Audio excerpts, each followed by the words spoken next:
Hey guys, I wanted to do a new mine exploring gear video, not because the old video is out of date, I'm still using all of that equipment, but because I have a couple of new additions I wanted to share with you. So to get right into it, the first thing I have is a new light. It's the Nitecore Tiny Monster. In this case, the Tiny Monster TM06S. And I'm still using my old Coast light. I love the adjustable focus, as I've mentioned many times, and Gears have commented on it for a while.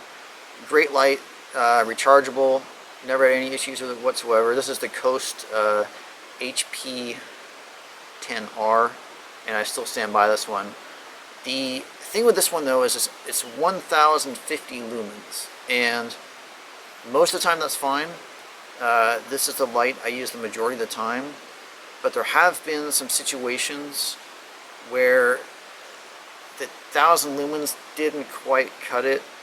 Where I really noticed it, and what actually prompted me to get the Tiny Monster, was when I was at that mine in Kazakhstan and found that huge underground lake, and the size of that massive chamber and the water just completely swallowed up the light from this. I mean, it was just not cutting it. And so I was like, when I saw how the video looked when I got home, I was like, no, I gotta get something brighter for situations like that. And so 4000 lumens, it makes a big difference. When I guess later, I'll go out in the dark and I'll show you side-by-side comparisons. I'll even put on the helmet and show you how that compares as well. But yeah, large stopes, things like that, sometimes you gotta have the extra light. When this is running the 4000 lumens, it does not last anywhere near as long as that, which is why it's kind of awkward by switch back and forth between the two lights. Also, this actually gets really hot. When you're holding it at 4000 lumens, it really gets hot. I could use it as a heater if I wanted to, but I mean, it gets uncomfortable to hold on to. It gets so hot.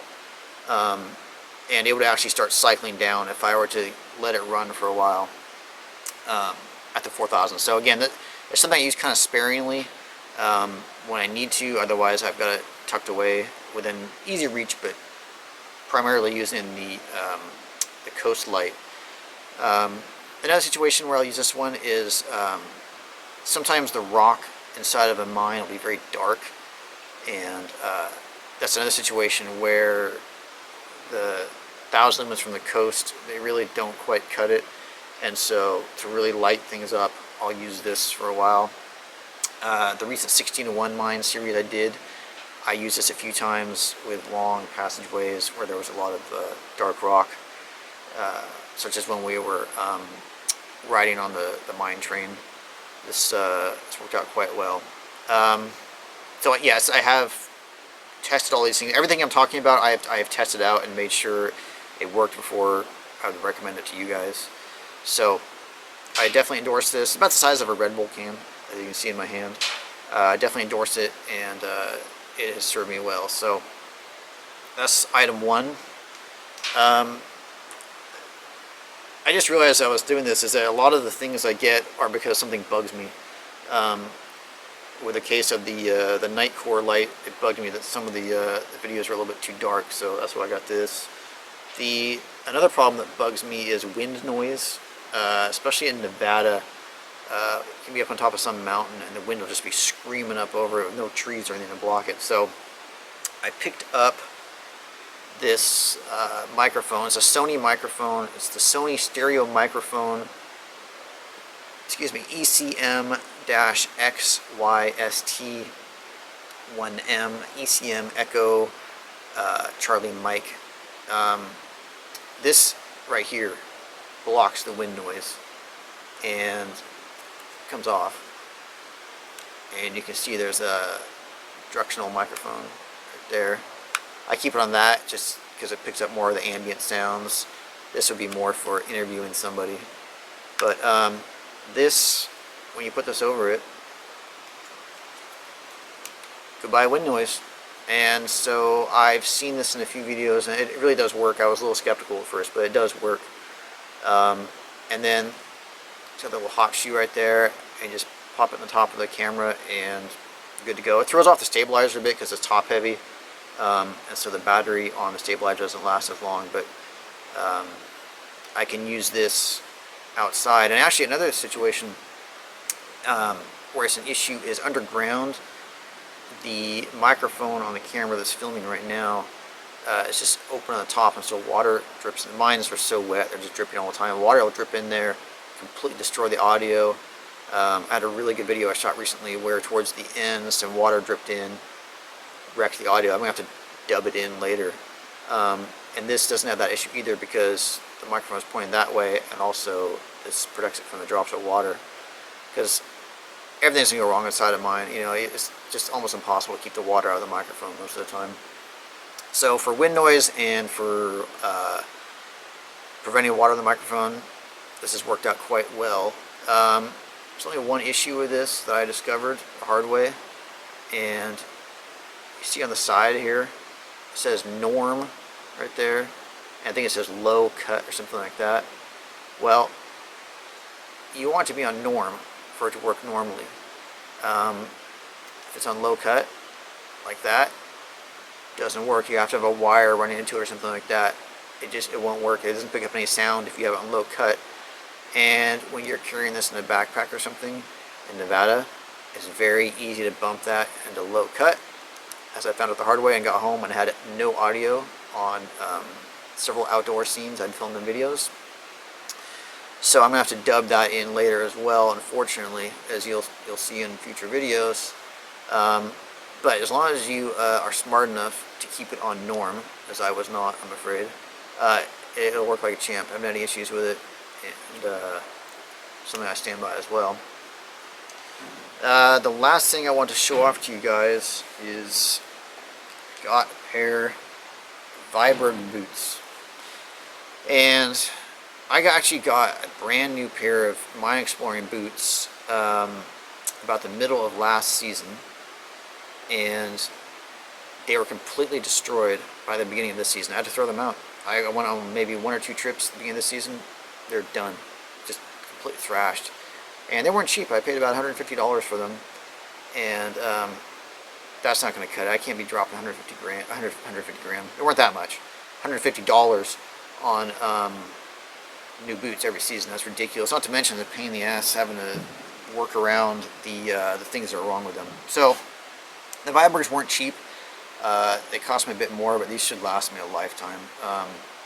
I put them through the torture test on the dirt bike. They're waterproof. They're heavier than the other boots I've had. The heaviest pair of boots I had. I mean, they are, I don't know how much they are, but at least a couple pounds each, I think. Yeah, I'd say it's about 5 pounds. You see the Viberg logo right there. I just noticed. Hopefully that's coming across in the camera. Anyway, Frank from Exploring Abandoned Mines should like these because they're Canadian. But really solid boots. Got no concerns about these lasting. That's really solid leather and such, which is nice to have. You don't want boots that are going to fail on you when you're going over sharp rocks. And that's that. The last pair I had, torn to pieces by sharp rocks. It leaked. Weren't waterproof on the dirt bike. They just weren't cutting it. So these, like I said, they've gone through the sharpest rocks I've been on, and lava flows, and held up just fine. I tested them waterproof up to the top. No issues with that. So I'm very happy with the Vibergs, and expect to keep those for a while. I should mention, as I had mentioned before, I am not getting sponsored by any of these companies. Nobody sent me free flashlights to review or anything. I do get those offers, but so far I've declined just because I want to stay objective and not feel like I owe anybody anything. So I paid for all these myself, and I would not recommend them to you if I didn't fully try them out and prove them myself and use them myself. So it's starting to get dark here. I'll go out in a bit and show you the comparisons of the lights. Alright guys, as promised, I'm going to show you how bright the different lights are that I have. I'm starting with the helmet, the light I have on my helmet, the Fenix light that I described in the first video on the gear that I use. And the Fenix has a floodlight and a spotlight. I'm using the floodlight right now. You can see that's looking out in the woods, and that little pinprick of light is the light reflecting off the tree right there. So you can see, you really can't see much at all, except for this rock right in front of me, which is actually why I stopped here. It does have different settings. This is the next setting up. Pretty big improvement, as you can see. You can see out a bit farther. And that was one up again. Let's see even better. See the tree a little bit distance. Do it again. This is down to the lowest setting, and I can see, yeah, okay, I don't know if you can see it or not. You can sort of see the rock right there. That is the lowest flood setting. So just to go through again more quickly. Next up, brightest. That's looking out across the field here. So switching over, there's, like I said, there's also a spotlight. So I will switch over to that now. Okay, I think that's the brightest setting. Let me, no, it's not. Okay, this is the weakest spotlight setting. So there's a rock right there, and as you saw, there's a tree over the way, so I'll focus on that. And there's the next one up. Next one up. Now you can see the tree more clearly. And there is, I think that's the brightest. That's pretty bright. I mean, you can see quite a way across the field here with that. Back to the lowest setting. Up one more. Focus. There's the brightest again. Alright, next up is the Coast flashlight that I use primarily. It's my handheld light. All of you have seen this many times if you've seen my videos. This is also has a floodlight and spotlight capability. Right now I'm on the floodlight, and you can see across the field a bit, not too much.